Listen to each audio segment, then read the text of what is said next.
Hello, everyone, and welcome to episode 6 of the Invested American podcast. Here with my son, Alexander, where we do all things insurance and really all things helping you build your insurance practice or information to help you be a better insurance agent. Or if you're a client or someone that's online looking for some information, also don't hesitate to reach out. If something we're saying isn't what you're looking for, we can definitely help you out with that. But Alex, how's everything going with you today? Great. Everything's going great. It is the 4th of July. Happy Independence Day. We decided to record today. We were all home. And then Theory's like, let's all get together and make a recording on this day. So, Theory, we appreciate you as always helping make the show work and do what we're doing here. Alex, this past week has been an exciting week for the Invested American. A lot of success for agents across the board. If it's, some of the newbies that have just been recruited on or some of our veterans. I know we'll have a highlight show about one of our agents next week. We'll talk about it at the end of the show. But, man, what do you think's been the fire this last couple weeks here? I mean, we've had some really success getting in front of some good quality people and making some differences. What do you think is going on in your business? Definitely what's going on with my business is me gathering referrals. I think I've been, absolutely. Like I said, I think 2 episodes ago, me gathering referrals has been really big because I've been sitting down with clients and kind of like what Pete Fournier said before, was it at SWAT? He said it, you can at least gather 3 to 5 referrals from every client you sit down with. Yes, sir. So that's what he said. That's been really big in my business because I've been calling up these referrals and setting appointments with them. And it's been helping me have a lot of success this past month and a half. So what does that look like? When we talk about Alexander gathering referrals, I know that every house, I'm out there running appointments. Not every house will you 100% of the time gather referrals. However, you can gather referrals, and you can gather 3 to 5 at a time. Every time you go into a house, if you're consistent at it. Right. What would you say, like if you're out in someone's home, how many times do you think even in a presentation, do you even take time out to ask for referrals? Like how many times do you reference it or bring it up, you think? Probably once or twice when I'm going through the whole presentation. Then I'll come back to it at the end, asking it. And then if the client still can't give me any referrals and I keep asking. Sure. I'll tell the client, when I call you in about a day or 2, I want you to think of some people that you have in mind. Perfect. Names and numbers. When I call you, just have them ready because I would like to receive them and help them out. Absolutely. So a plan of action, like there's a call to action there. Like when I call you back, here's what's going to happen because I need you to help me. I think that's great. Yeah. I think it is. And then when you call referrals, it isn't like every time you call a referral, it's always going to be, yeah, sure, no problem. Come on over. I want to meet with you. It doesn't work that way either. What are some of the struggles you've had maybe with some referrals at times? I would just say, sorry, I'm losing my train of thought here. No worries. Sometimes you go out to someone's home. I'll tell you. So I'm sitting at a lady's house. She give me some referrals. I call the person up. I say, hey, your mother-in-law had told me to give you a call in this scenario and would love to talk with you. All right, man, what is it that you do? And, so we kind of just have our conversation, just like a referral. It's going really well. But he's like, no, man, listen, I already have somebody. It's real sweet that so-and-so called me, but that's just not for me. Some people will just be absolutely dismissive because it was a referral. Right. But I'm okay with that, too, because I know the real numbers say that the more referrals you gather, the more people you're actually going to get in front of that are open 100%. To talking to you, they're going to net great results for all parties. The client, the referred person that referred you, and yourself, and the insurance company. Yeah, I would definitely, to what you were saying to answer your question, obviously some clients may be like, I already have someone taking care of me. I don't need, your assistance. All I would really say is that that's totally fine. You can stay with your agent. All I do is I just come out and review your coverages and see what ways we could possibly help you out. If we can't help you out, then so be it, but I would love to sit down for 10 or 15 minutes of your time and see what ways I could possibly help you out. Would that be fair enough? And you wait. Yeah. You like that, fair enough. Yeah. Fair enough. That's a good one. Just to wait and see what happens. Fair enough. Yeah. It's difficult, though. It's funny. I'm a big Tony Robbins guy. And Tony Robbins says that there's 2 pains in life. There's the pain of discipline, and then there's the pain of regret. So I was going to talk about that, how it involves really inside the box of referrals. I think that asking for referrals and being told no can sometimes feel devastating. It's like, oh my God, why would they say no? Did they not like me? Did they not like what I had to offer? And that's kind of funny sometimes, when you think about how people are and where they go with that.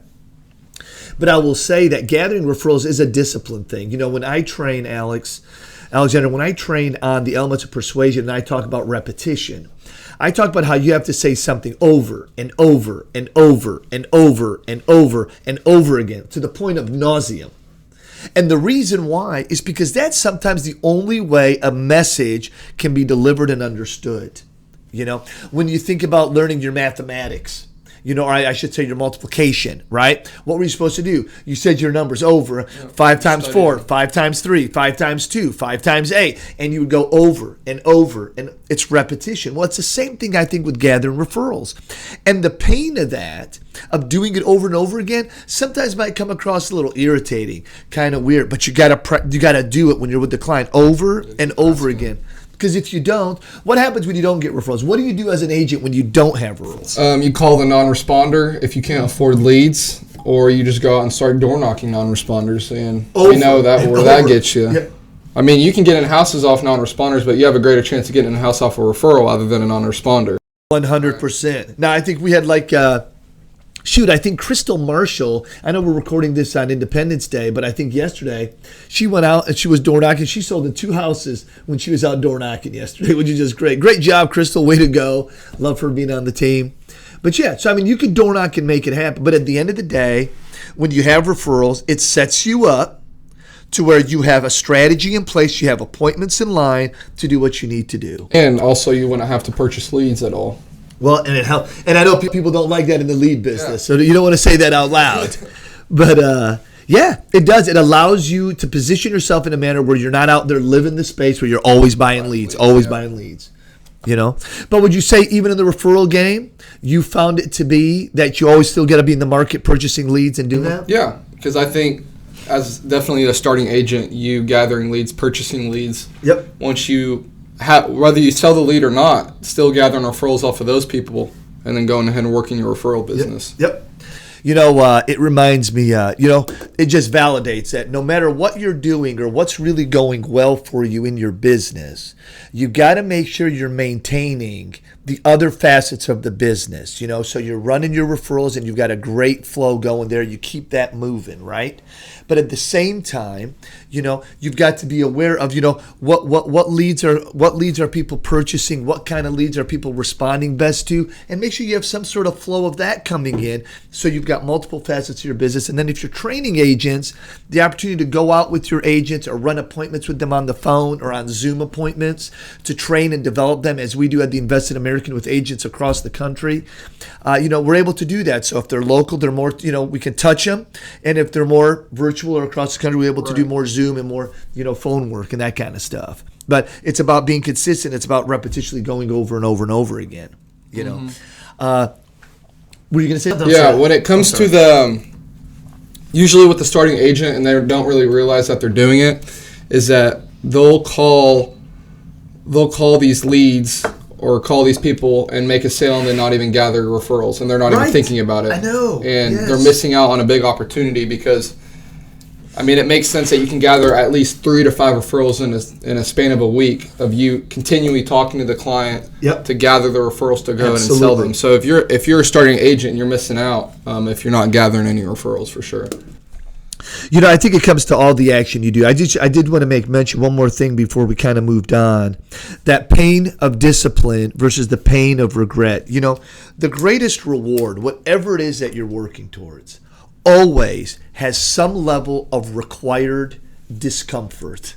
Something in that process is going to be uncomfortable. Alexander, we're talking about gathering referrals and setting that system up where you're doing it all the time, repetitiously. Well, you know what? The pain of discipline, doing that over and over and over and over again is not easy and sometimes uncomfortable with the person. But if you don't, what does that video highlight reel look like, right? The pain of regret. Well, if I don't gather referrals, I'm on the phones more. If I don't gather referrals, I'm door knocking more. If I don't gather referrals, I have to buy more leads. It's all the things that you're going to end up doing if you don't do the discipline, Right. which is just asking over and over and asking in different ways, utilizing other elements of persuasion.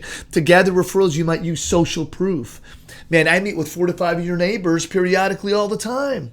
You know, I would love the opportunity to know people you know instead of me just going and knocking on their door. Definitely bring up the client's name too. Yes. Like right around the corner. Sure. I met with Betty Jones. We can't talk about anything we did, with HIPAA laws. However, man, I love that share that. A matter of fact, I'll tell you a quick story about referrals. I was out doing some training with an agent last week. We were out in the field, and when we were out there, we were having a great guy. He's been in the organization now with us a couple of weeks. His name is Benjamin Cost. We love having this guy. Okay, we were out in the field, and when we were out in the field, we were sitting with the client, and now we're asking for referrals. He said, "Hey, listen, I'm going to go see a host of people here in town. Do any of these names look familiar to you?" He literally took a list, put some local names and numbers on there, and then they're like, "Oh yeah, we know so-and-so, and we know so-and-so." And we said, "Hey, is it okay if we let them know that we met with you?" They're like, "Sure." He literally took a call list and made it a referral list by just asking, by just sharing what he had. It was powerful.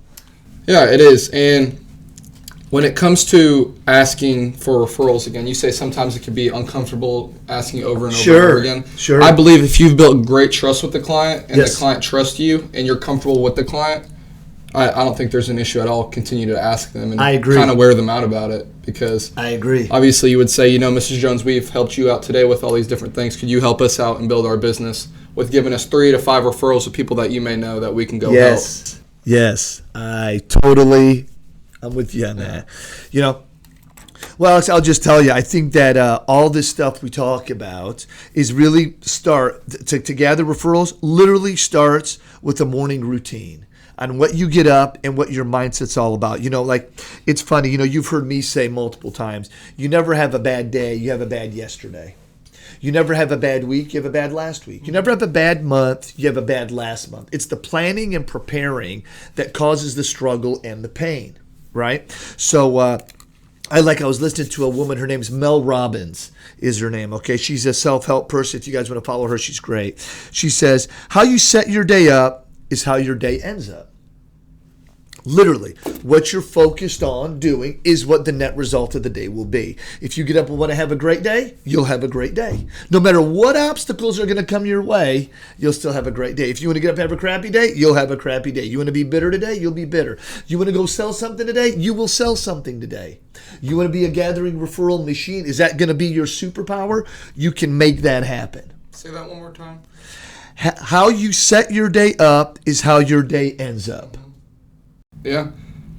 From right as you said, that's perfect. I also think another thing would be how you set your day up so it's from the day before. If you don't have appointments, we know how your day could possibly go. If you don't have stuff lined out for the following day, if it's a sales day or a field day, for example, if you don't have appointments up, you do that to yourself. We know what type of day you're going to end up having, right?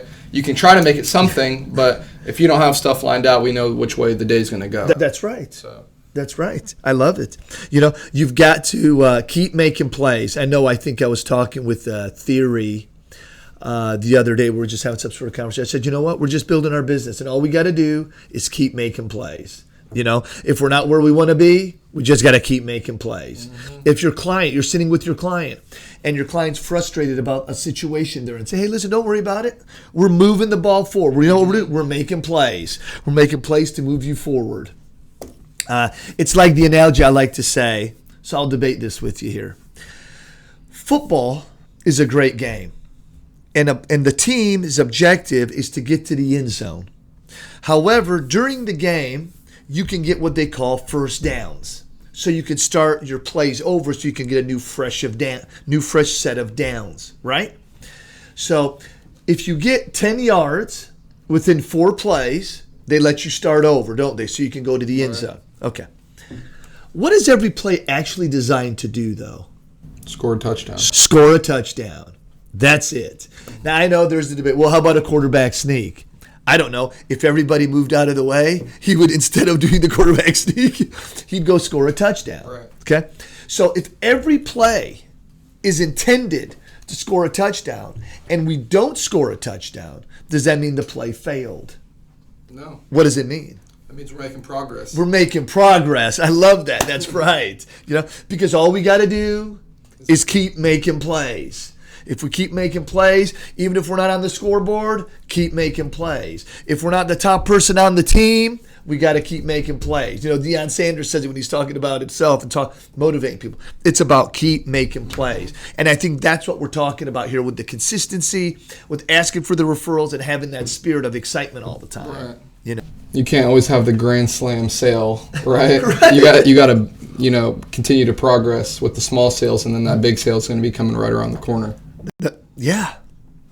You and I were talking the other day about a one-on-one I think you were having with Cody. You guys were just on the phone talking about some stuff, I think. And I know you were talking also about some of your recruiting efforts and stuff, right? So, which again, Cody, I always appreciate support from you. I have to give a quick shout out to, I don't know who saw or didn't, but Cody did a video a couple months back. His team did a video. Those guys just did an incredible job. And it was an event that I spoke at during the 8% Ultimate Agent Tour that we did. And they took an excerpt of it and put this whole thing together with Michael Jordan, a piece I said about Michael Jordan. And I guess just yesterday, that video got over 1 million views. Wow. So I was pretty stoked about it. So he was recognizing me with that, and he kind of posted about that. So, Cody, I appreciate the stuff there, too, and helping make that happen. But anyway, I know you guys were talking, and we were talking about, I forget what it was, but just talking about whatever someone's doing, just copycat. Mm-hmm. Do the same thing. You don't have to reinvent anything. And Jim Rohn, who was a mentor to Tony Robbins, had this saying. He said that success leaves clues. Let me say that again. Success leaves clues.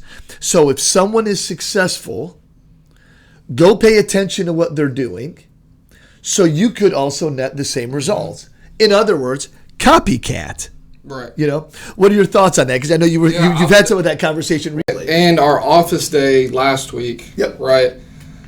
On Friday, we talked about what you're putting into your brain when it comes to business-wise is a big deal. Oh, that's right. That's right. Yeah. So on my social media, I see a bunch of stuff on my TikTok about different business tips and tricks, motivational stuff, right? Yes. Just putting it all in my mind, right? And it's right. good to have because sometimes, like Andy Elliott, for example, that Cody's having an 8%, yes, which I'm pretty pumped up about. Yes. He's all over my TikTok, and I see the objections that he overcomes and things that I can put back into my business because I've been watching him, right? Right. Obviously, David Goggins, his motivational stuff. David Goggins is a beast. Yeah, his motivational stuff. And then just Cody, too. I mean, Cody's all over. Absolutely. So definitely what you're putting back into your brain. That's right. It helps a lot. It's game changing, yeah. So success leaves clues. Love me some Jim Rohn there. When I sit with a client, a lot of times, one of the lines I will say, and it's funny how time has changed because what I'm about to share, I used to say when I first started selling insurance, when I first got started back in 2009, I used to sit with people and say, listen, I don't know everything. And I don't claim to know everything, but I'm the most resourceful guy you know. Like, if I don't know the answer, I'm going to find the answer. I'm like a walking, talking Google. And it's funny. Back then, even some people would say Google. Like, what is kind of Google? You know what I'm saying? And I'd say, how when you go down the internet, you can find anything. Oh, yeah. That's what I'm talking about. And they would laugh, appreciate it, whatever the case might be. But today, when I'm out and I say, hey, you don't ever have to worry about anything. I'm a walking, talking. They all know what that means, and they know that I can help them out. How do you, in your ways, communicate with your clients? Alex, to share with everybody, on how you are so resourceful. What does that look like for you? I think, for example, let's say a client's like some agent put them somewhere where they're not supposed to be. I would kind of go over a breakdown with what our plan of action is and show them that I actually care about them. Because, I don't really know how to answer the question when you say how do I show, or I guess how do you say how do remember, you don't know everything. Right. What are things you might say or do in an appointment that would get a client to see that you're not a know-it-all, Right. but you're the most resourceful guy they can trust, that this guy is always going to get the information. He's going to gather and deliver. So when I'm going through the needs assessment, right? Sure. Fill in everything, medical, ancillary products, see what they have there, and then life insurance. Once I'm finished with all that, right? All their investment stuff. Right. Yeah. Investment stuff as well. And then I'll tell the client, I'm going to go ahead and call one of our higher up guys and kind of give them a rundown of the situation and see what ways I may be able to help you out today. Perfect. Right? And I may even mention, I don't know everything in the business, but I'm very resourceful and I'm willing to help you in any way I can today. Yeah. Right. I've been doing this for almost 2 years now, and I'm willing to help you out. Right. So I would call obviously you, or call another agent that's been in, obviously if I can't get a hold of you, another agent that's been in it for a while, ask him what the situation is. I kind of already have an idea of what I'm going to do for the client, right? And then sorry, I'm losing my train of thought.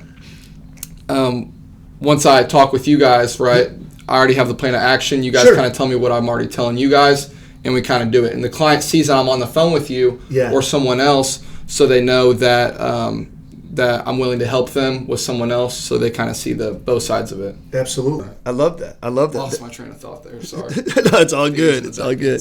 It's all good. Well, we got the TikTok light back there, so she can dance back there if she wants to dance during the show. I think that's great. I think it's great.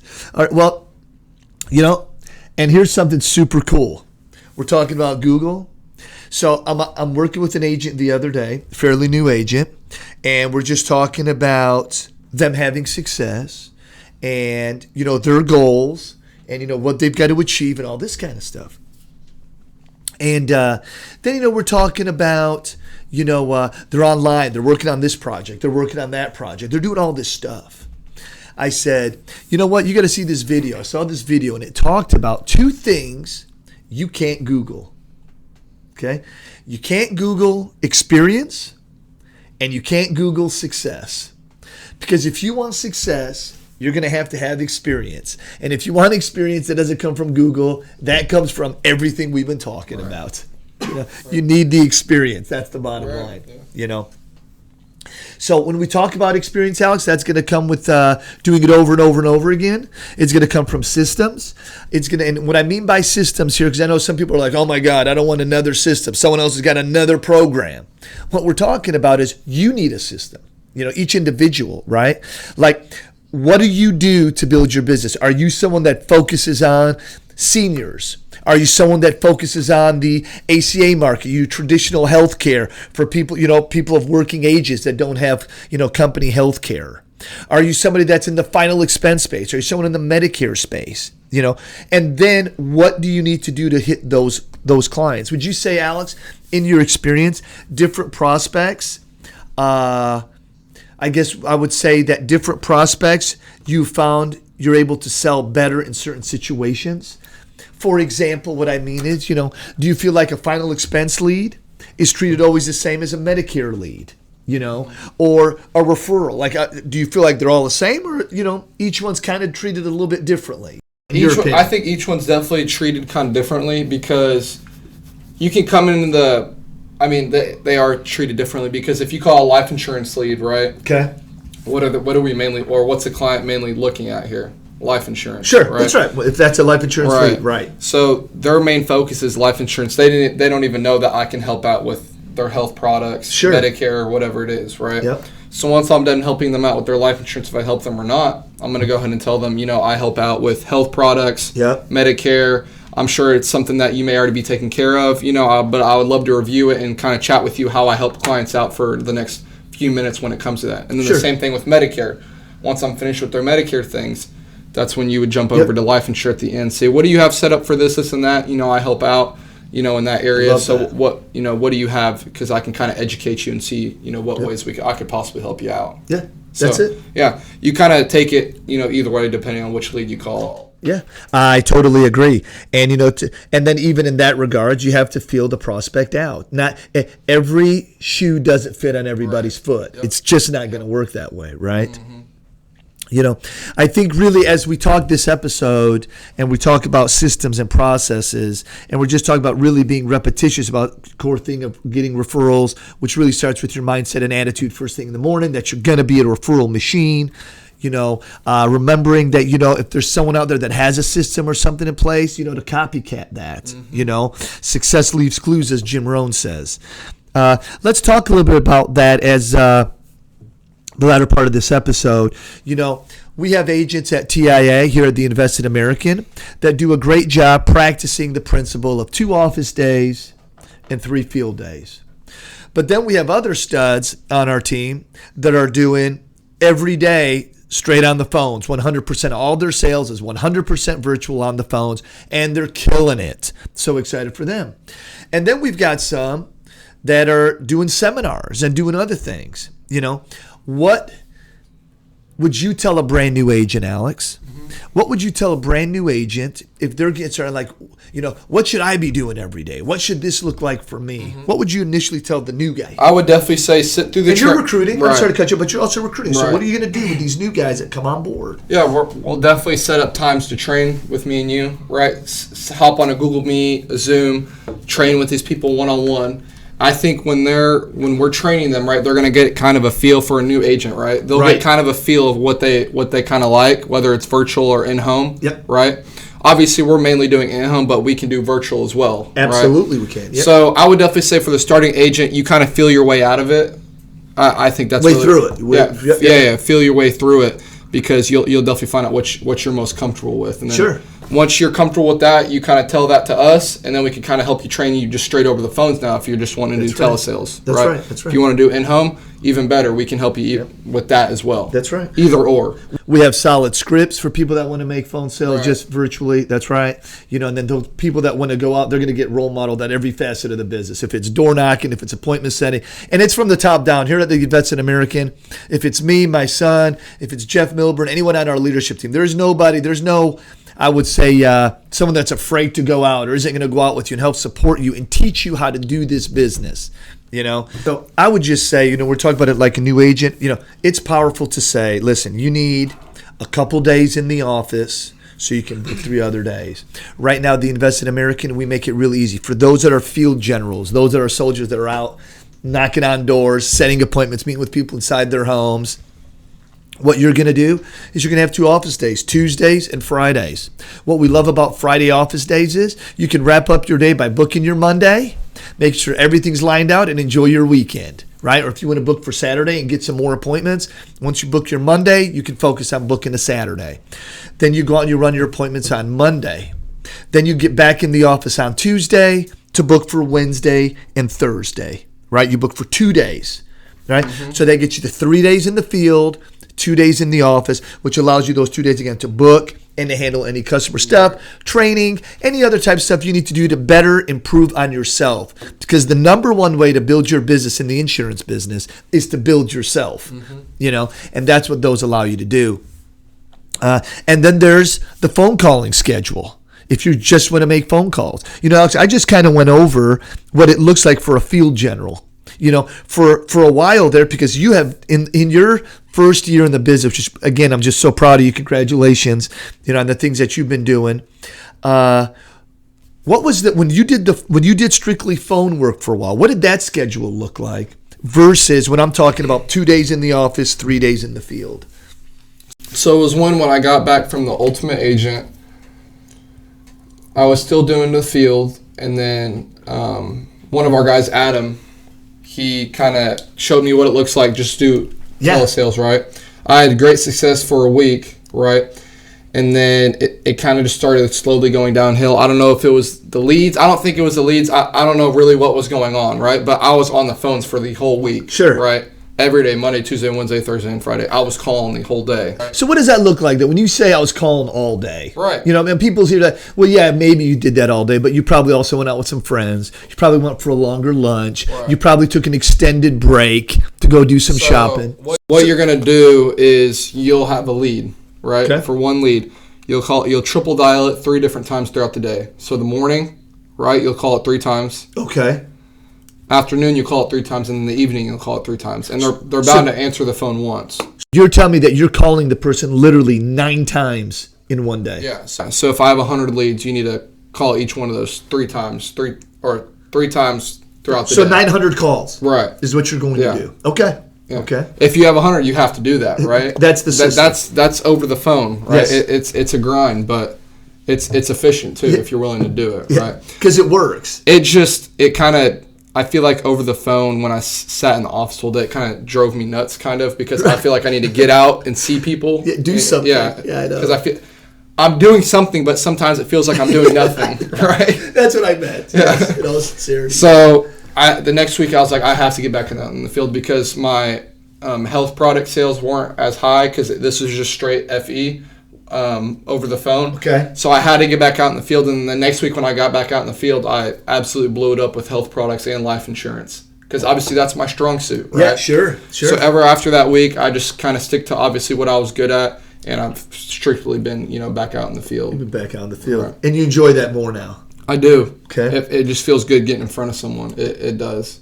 And I feel I feel like I can build a lot more trust with the client sitting down with them. Sure. Because obviously you'll have some of those clients over the phone that say, I'm not giving my social security number out over the phone or whatever the deal is there. Yeah. So you can. So is that how you hear them? That's how you hear them? That's great. That is good stuff. All right. But I think both are very efficient. Sure. Right? Sure. People have their strengths and weaknesses. I think both of our strengths is in the field and over the phone as well. Yep. Right. I think there's advantages to both sides too. There are some people, right, that just don't want you to come in their home. Right. They're uncomfortable about it, so they're just like, hey, I'm not going to have people come to my house. You've got the agent. For the longest time, when I helped build a prior organization, we used to talk to people when I would interview them. I would say, look, if you're a spare tire away from being flat busted broke, this is probably not your business. Right.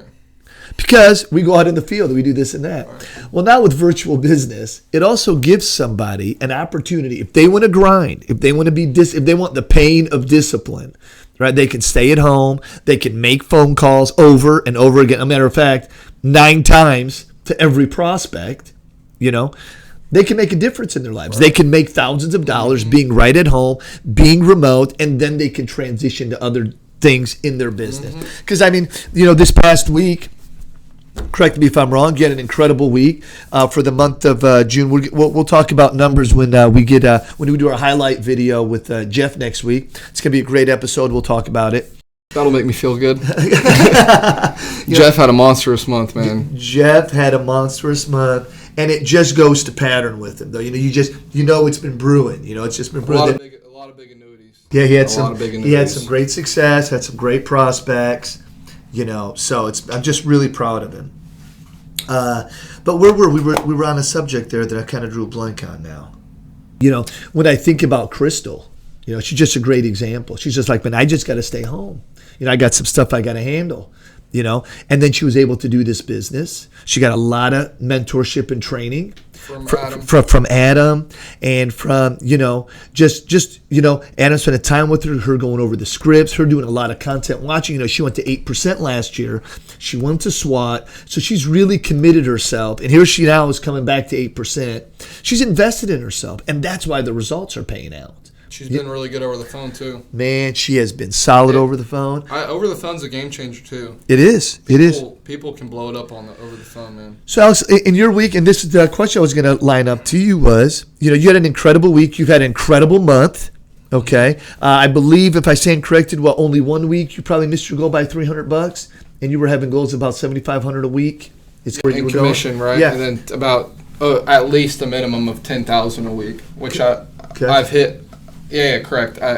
It's been good. Yeah. So you've been doing really well on getting close to that goal. How much would you say every week? What percentage of your business, if any, because I feel like I see you sometimes just on the phone making a deal happen, what percentage of your sales now are over the phone versus you going out and meeting people? Oh, probably I would say about 10%. Maybe right under 10% when it comes to over the phone, and then probably the other 90%, 95% in the field. So you feel like if you sold 10 apps today, 9 of them would be in the field and 1 of them would be on the phone. Mm-hmm. That's where your number. Yeah. And for others, it's the exact opposite. For some, it's all one way, and for some, it's all the other way. I think being flexible and looking at your opportunities is critical. Right. You got to. I would always be open for an opportunity, like if someone had some age leads, for example, right? And it was all over the phone, like in other states or whatever, I'm open to calling them, right? Sure. If there's money there, I'm open to talking with the client and seeing what ways I can help them out, even over the phone. Yeah. Even if I'm a main field guy, I'm always open to trying over the phone when there's opportunities for me to call people like that. I agree. Alex, you brought up a whole other subject. I mean, as a brand new agent, do you think that new agents have to have a license in multiple states, or what does that look like for a brand new licensed agent? If you're wanting to do over the phone, definitely you have to have license in other states for sure. You'll generate and have a lot more leads in other different types of states, For sure. If you're wanting to do over the phone. If you're wanting to do just in the field, I mean, if you're here with us, definitely just Oklahoma, right? But if you want to expand out to telesales, which is perfectly fine, you're going to have quite a bit of states. You have multiple states yourself? Yep. Yeah. And where do you think, you living in Oklahoma, you doing a lot of phone work as well. Right. What are maybe the hottest states that you would recommend us to say I've had success? What are some of the states that you've had some success in? There's Cody told me, I'd have to get the name. There was a lady that was doing these direct mail leads in Missouri when I was at the Ultimate Agent. Great leads. I would definitely say the hardest I worked, or the hottest I've worked, was in Missouri, and it was amazing. The leads, yeah. So Missouri is really hot. So if you're get a Missouri license. Love that. All right. Well, good. Well, ladies and gentlemen, if you got anything out of today's episode here with the Invest in America with Alexander and I, it's I hope first and foremost excitement that you get from Alex and I when we talk about the business, and we get to spend some time together. I feel so grateful for this opportunity. My daughter Theory helping us out and helping make it happen, because without her, all this couldn't happen. So Theory, we're grateful for you. Hope you guys got something out of today's episode, and you'll take something back in building your business or having success. If you're someone looking for an agent, looking for an advisor to help you with anything in the Medicare space, retirement space, 401k, IRAs, if you have things that you need to discuss, all things insurance, please give us a shout. We'd love to help serve you and help you out.